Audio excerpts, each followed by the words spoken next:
Welcome to the Holding Time podcast.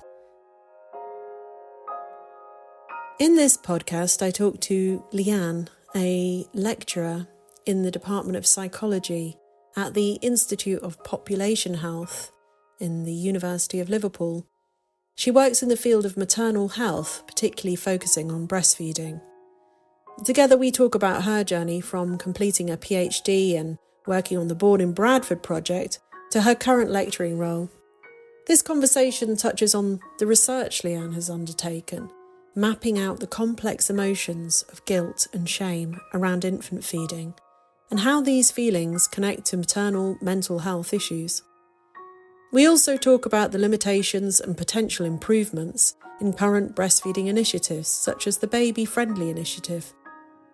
Leanne suggests the importance of applying health behaviour change theories to infant feeding and the need for a top-down approach to improving support for breastfeeding women in various societal contexts. So are you still at the University of Liverpool? Yes, so I've been in this post as a lecturer for 2 years now. So when I'd first got in contact with you, I was still a PhD student. I graduated in December 2022.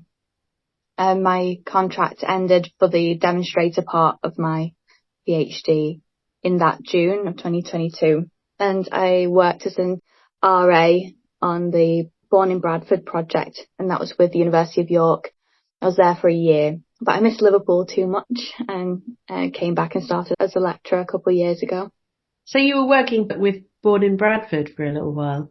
On the enhanced evaluation of Henry, which is the healthy eating and nutrition in the really young project, which is encouraging families from ethnic minority groups in the Bradford area to increase the number of fruits and vegetables that they incorporate into their diet. And that was a really useful experience because it was so different from anything that I've done before, because exclusively my work up until that point had been perinatal, so like the first year postpartum and pregnancy. So it's interesting doing something which is early years, so a little bit later on, I suppose, in the child's development. And it was really interesting getting the insights from women from ethnic minority backgrounds as well, which I'd not been exposed to before, because the nature of online recruiting tends to lend itself to like white, highly educated populations of women. So it was a very useful and invaluable experience for me to work on that kind of project. And because it involved data linkage, so it was like a big NHS project. Again, most of my work's qualitative, so it was useful getting to do something a bit more out of my comfort zone. What brought you originally to the topic? I started getting interested in the perinatal mental health area in my first year of my undergrad. I needed to complete a placement between first and second year in the summer. I completed mine with the one-to-one midwifery service in the Northwest, and I'd shadowed a breastfeeding support worker. So we were going around to women's houses while they were trying to establish breastfeeding. A big selling point of the one-to-one midwifery service was that they offered this continuity of care. So the support workers follows the women from pregnancy through to the first year postpartum, I think it was. But it was a very informal service, so they offered text support and telephone support if the mums needed it.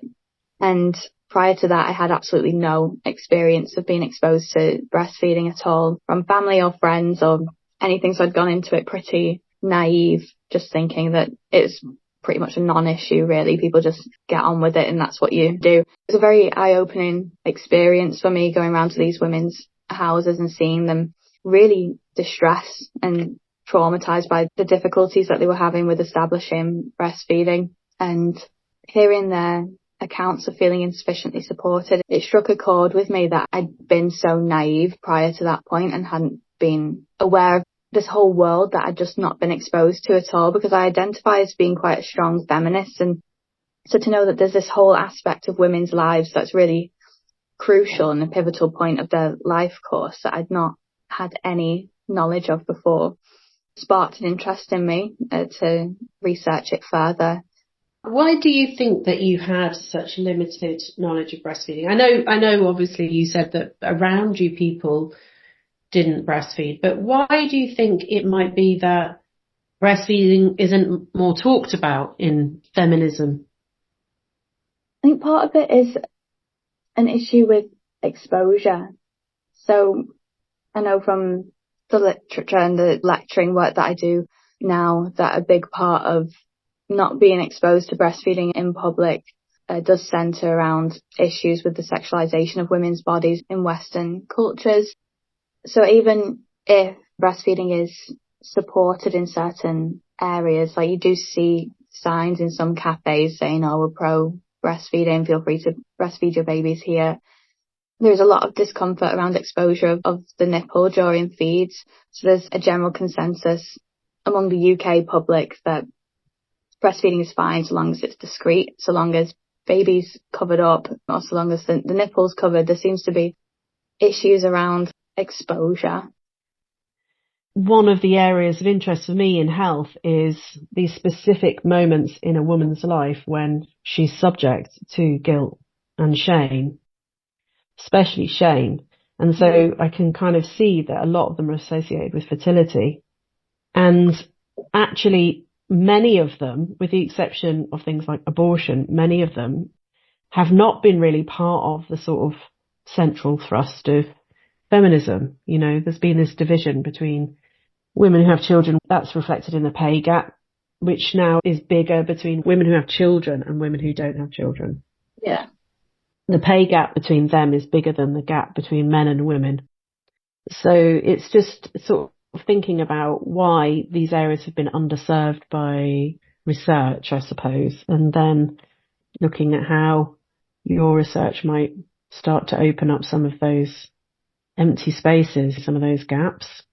Yeah, I think it's a very difficult subject to navigate, particularly infant feeding, and I don't necessarily have the solutions for how to fix it. It seems to be this very sensitive balancing act between wanting to promote breastfeeding, which is healthy for baby and for mum, which we know, in the same way. So the work that I'm sort of moving towards now is it might be useful for us to start implementing health theory that we know works for other areas of health, like establishing a healthier diet or reducing alcohol consumption or smoking, that we can apply those kinds of principles to infant feeding behaviour for women who want to breastfeed but may be struggling.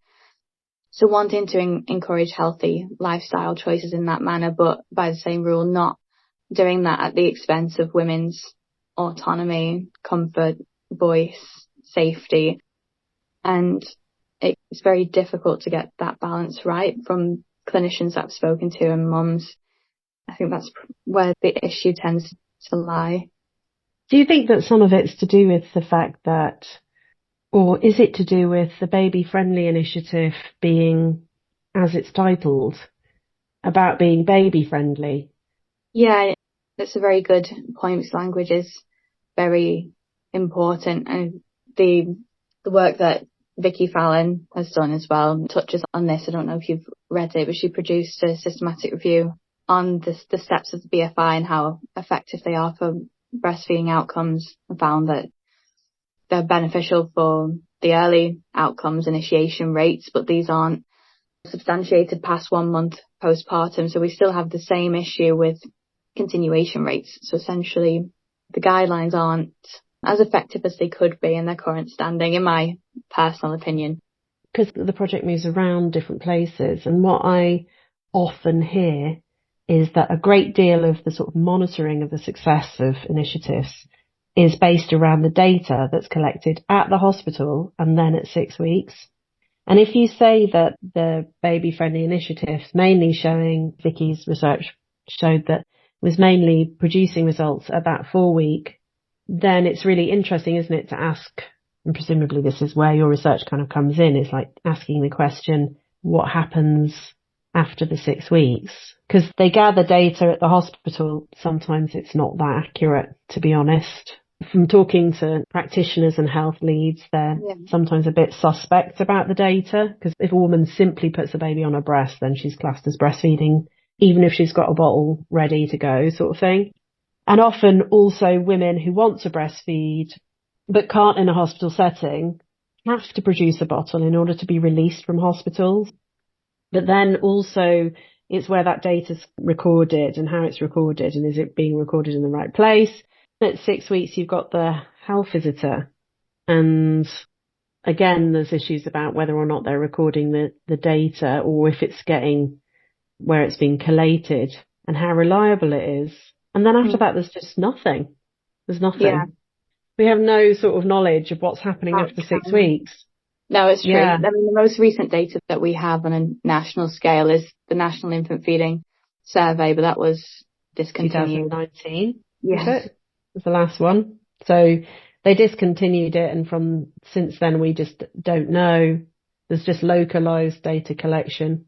Yeah, and certainly related to my research area, large part of the issue appears to be the guidance being so restrictive, because under the BFI guidance, healthcare practitioners aren't allowed to discuss like spoon feeding. They're not able to encourage anything that's not exclusive breastfeeding from the nipple, or it's strongly discouraged unless it's medically indicated as necessary. And I think having such tight restrictions around what is appropriate feeding practices does set up women for failure in a way, because it's, I don't know, you're putting such a narrow focus on what good parenting looks like, which isn't realistic or feasible for the majority of women who want to breastfeed. And just not being able to have balanced discussions around formula supplementation, like safe formula supplementation as well, puts an awful lot of moral imperative around breastfeeding practice.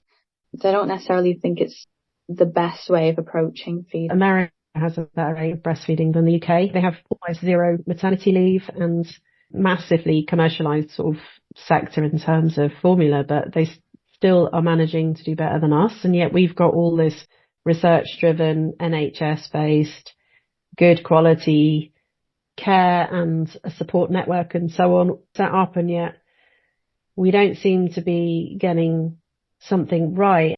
My suspicion is that a lot of it is around the fact that when you set out to achieve those noble goals of encouraging everyone to breastfeed, but you do it in such a rigid way that you deprofessionalise the space.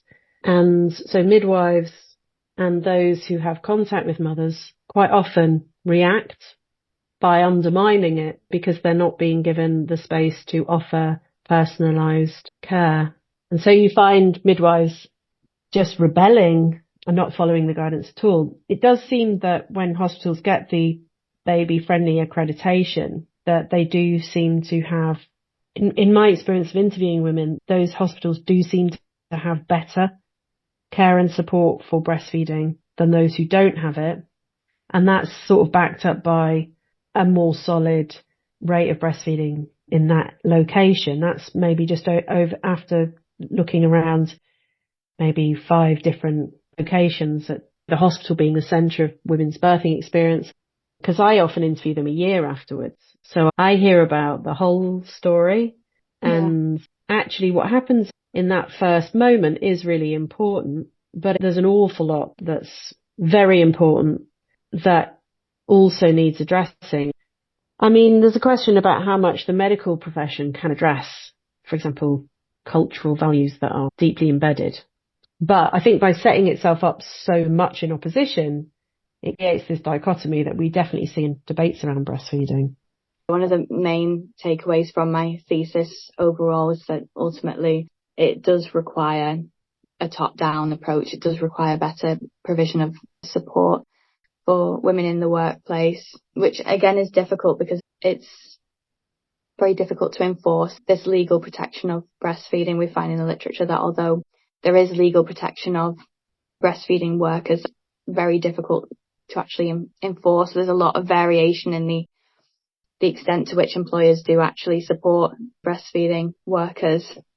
Creating better legal protection and making it more viable in that respect, and having things like shared parental leave would all make it just more of a feasible option for a lot of women, and increasing exposure through like the medias and making sure that it's encouraged in cafes and things like that would take the individual responsibility away from the mums a little bit more, because by that point it's too late. In a way, we know that women tend to know how they want to feed their baby by the time they're pregnant already. So I think it needs to happen earlier, these changes that we're making, definitely. Yeah, I mean, it's a question of balance, isn't it, between the onus being on the individual and there being a good amount of, like you say, proactive support for women in the workplace and public space, and actually at home, because there's a certain amount of re-education that has to happen in a post-industrial society. I mean, a lot of these issues are legacies of feminism in the sense that formula was in the 60s very associated with women's liberation, and it's still quite difficult to convince people that breastfeeding is kind of a human right, and also to do that in a way that acknowledges that breastfeeding presents some massive challenges for a lot of people. So the NHS position is, I think it's highly complex because there's an ethical issue around promoting breastfeeding to women when they know that at least 50% of them have got complex needs where they need an individualized approach. They don't, quite often they are not allowing an individualized approach. And then as against that, they know there's health inequalities, people not breastfeeding for mother and child. Essentially, it's an area that just needs loads of investment. Yeah. Like all parts of women's health. Yeah. But the investment pays off. That's what we know from investing in women generally. Yeah, that's it. It's a prevention rather than cure approach, isn't it? Like massive, improvements in outcomes for the entire family and down the line. But at the moment, women do want to breastfeed and they understand the arguments for breastfeeding, and quite often they are almost subject to a lot of mental health risks if they can't breastfeed. Yeah, no, absolutely. And that's going back to what I was talking about earlier about drawing on other areas of health and compare infant feeding a lot to obesity research, because having overweight and obesity also is quite traditionally stigmatizing, can be associated with labels such as being lazy, which aren't reflective of the individual at all. But we know that attaching these sorts of stigmatizing labels has counterintuitive effects. So people who are stigmatized in that way, they're more likely to engage in things like overeating as a coping mechanism, develop body dysmorphia, develop eating disorders. So we know that putting so much moral onus on the individual in that respect can be very detrimental to mental health. I see a lot of parallels with the infant feeding world in that labeling breast as best. By default, that lends itself to formula being inadequate. And again, you've got this dichotomous good or bad language around the health behaviour. And in a similar way, it does increase the risk of experiencing distress. We see it also with things like smoking behaviour, that if you just tell someone who's smoking 40 cigarettes a day to just stop immediately, that's not going to happen. It's not realistic, but yet we're still saying exclusive breastfeeding for 6 months postpartum, which if you do have those complex needs, as you say, you are struggling day to day, then that can feel like worlds away, being able to achieve that kind of milestone. So a lot of my work suggests that we can draw on other areas of health and adopt an incremental goal setting approach, which is where you speak to women and provide that personal care. Say, well, how long do you want to breastfeed for? And that might look like just a week, like to start off with, and then building up slowly based on their own personal goals. Based on other areas of health like smoking and obesity-based research, far more likely to instill maintained sustainable change than having these sorts of really ambitious goals that can seem quite daunting if you're having a difficult time. Yeah, I had a terrible time breastfeeding, and my goal when I was told I couldn't express anymore was just to breastfeed for 24 hours. I didn't actually think that was achievable at the time because my daughter had been tongue-tied and I'd never actually breastfed for 24 hours since I'd got double mastitis, so I just assumed that it wouldn't be possible. And it was, and so obviously I got through a day and then another day and another day, and then it became a week. And so when I'd done a week, I thought I'll try for 2 weeks. And when I'd done a month, I thought I'll try for 2 months. When I'd done a year, I thought, I'll try for 2 years. Oh, that's amazing. And there wasn't really any way that I could have done that differently. And I think the thing is with these kind of deadlines is that they also set up this collateral damage in the reverse as well, because women who don't have any problems breastfeeding quite often stop at 6 months for no reason whatsoever, except that they've been told to breastfeed for 6 months. And also what I find a lot when I interview women or just talking to women is that they might have some problems in the beginning, which mean that they weren't able to breastfeed. So they go to formula and then they just think that's it forever. Like there's no way back, you know? Whereas if there was more of a sort of fluid impression of like breastfeeding and formula and expressing are all kind of part of the way of feeding a child while you're maintaining lactation and feeding a child and keeping everything going. And then you have options, you know? Yeah. Your options are open. But because there's this thing of like, it's just on the breast and we can't talk about anything else, women are then left to sort of go off. I mean, I remember sending my husband off when my baby had lost 10% of her weight. He just went off and like had to ask people in the shop, like in the supermarket, what do I buy?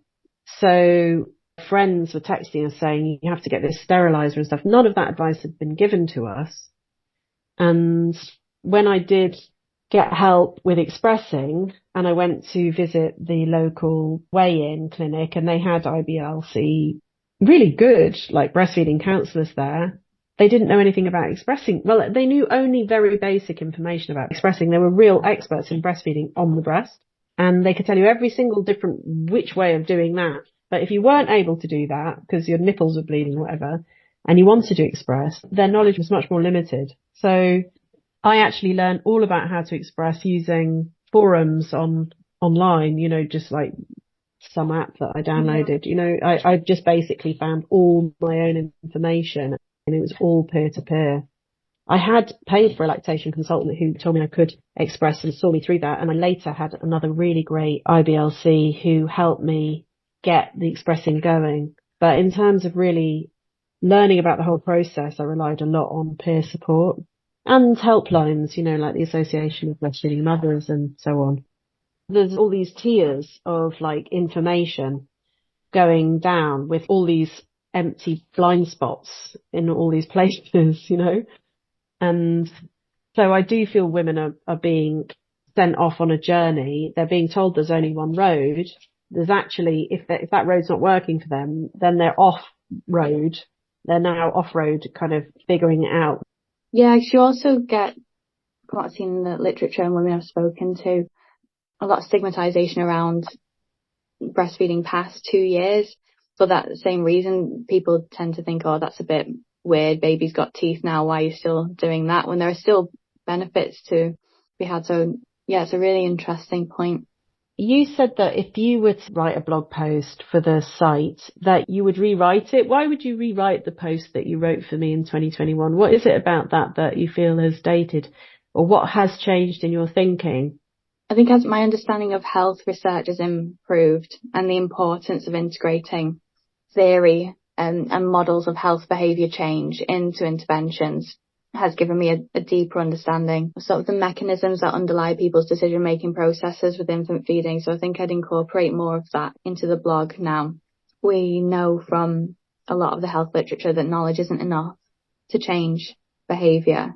So addressing those key barriers that women face and bolstering those facilitating factors that we know, again, through health models like self-efficacy, improving people's capability, opportunity, motivation. So tackling multi-components, again, has those compounding effects to improve health outcomes. I think my foundational understanding of health more generally would improve the quality of the work that I do now moving forward. Is a lot of that behavioural change theory that you're drawing on there coming from research into breastfeeding initiatives, or is it in the main coming from smoking and obesity initiatives? Yes, it's more general to health behaviour change, but we'd expect there to be differenes between infant feeding. My question, I suppose, inside that question was, is anybody doing this research in behavioural change and breastfeeding? Because I haven't come across it.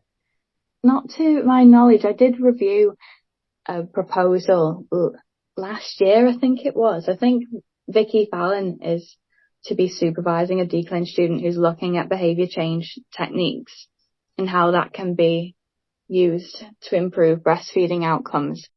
So I think there's stuff in the works going on. Vicky is leading the charge, isn't she, in this area, I think. And that's why I just am so grateful for having met Vicky and had these conversations with her over such a long period of time, because I suppose my work kind of brings me into lots of different aspects of perinatal mental health. I feel like, to some extent, choosing breastfeeding as the subject has been both the bane of my life and also it's been the great sort of pointy stick that I've used, because it's such a good example of a place where we're just failing women. I'm just sadly not surprised to hear that there's only one proposed study using behavioural change methodology, and I imagine there's thousands in smoking and obesity, and yet the three issues are so interconnected, aren't they? Mm. In terms of long-term health and research around obesity and breastfeeding, which again is sort of underfunded and there's not enough of it, but the little bit there is really does seem to suggest that breastfeeding and obesity are very closely linked as well. So it's just really sad that the bit where we could improve women's mental health by providing much better, nuanced support for breastfeeding, It's lacking. That's just the bit that nobody really is interested in. It's kind of just a whole area that's Vicky, the team, the unit in Liverpool, and I guess to some extent as well, Swansea and a few other places that are looking at. There's plenty of public health people talking about breastfeeding.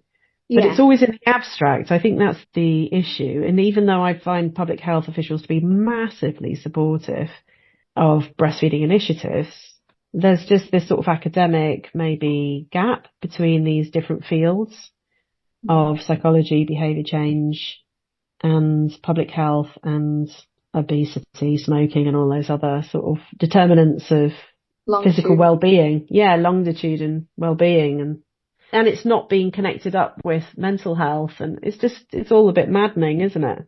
And then feminism doesn't seem to be interested in any of it.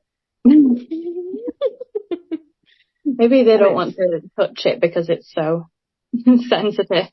Well, I think some of it's the legacy of feminism. Like I said, it's a little bit like, the smoking companies were very clever about using smoking as a way of speaking to the women's liberation movement or the suffragette movement, which is what was going on at that time. And I think a similar thing happened in the 60s with the formula industry and the women's liberation movement. I think there was a capitalising on a certain cultural moment that those commercial products made use of. And it was obviously also to do with changes in medicalisation of birth and the moving women were put in a different ward, and all of that structurally created barriers to breastfeeding.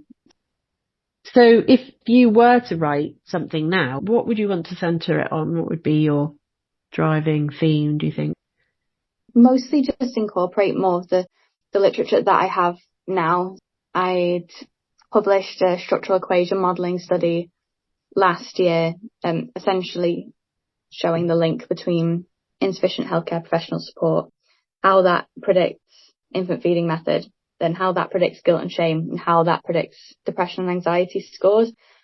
Is a really good piece of research, and to my knowledge it's the first one quantitatively that has mapped the relationships between those different factors in a complex model. So I'm so proud of it because it is such an important contribution to the literature. Like in my systematic review, which is my first published study, the quantitative work was pretty restricted to either just basic descriptives or binary examinations of guilt and shame, as just asking women, have you experienced guilt in relation to your infant feeding method? Yes, no. Go about doing that study. Did you take a specific area, look at the support that was there, look at the breastfeeding rates that were achieved, and then did you look at the reported mental health problems of women? Did you do it like in that way? Yeah, it was cross-sectional. Moving forward, I think it would be really interesting to follow women from pregnancy through to the postnatal and map it longitudinally. That is part of my next steps. I can imagine gamifying that in a really interesting way. So, for example, creating an app that you enter your postcode and it can give you, I mean, maybe it wouldn't be something for mothers, but it could be for health professionals as a kind of reflexive, here's what we anticipate mothers to achieve in your area based on your current investment. Oh, I like that. And I wonder if there'd be a way of representing that visually across the country that could actually look at the quantity of suffering. That would be very moving. But you'd need all that data for every area, wouldn't you? Yes, it would be a very big project, but it would be interesting. It would be really cool. It would be amazing to do, because mapping that would then lead to an absolute need. Here's the business case. And visualising it, as you say, bringing it to people in a way that they can digest it would be quite impactful. Yeah. So what area did you use for that study? That was open internationally. So I didn't capture data regionally, but the majority of women were from the UK and the US who completed it. Unfortunately, I didn't have the data to be able to do that, but certainly something that I'll consider moving forward. Like maybe with a PhD student, that would be great to pursue. Leanne, I'm going to have to go, unfortunately. So I'm going to wrap up just to say thank you so much. Cheerio. Bye. Thank you for listening to the Holding Time podcast. We're grateful to everyone involved in this project, including our funders, partners, stakeholders, and the incredible mothers and families who made it all possible. For more information, visit holdingtime.org. The link is in the episode description. Please like, follow, or subscribe so you don't miss future episodes, and consider sharing this podcast to help raise awareness and support for breastfeeding.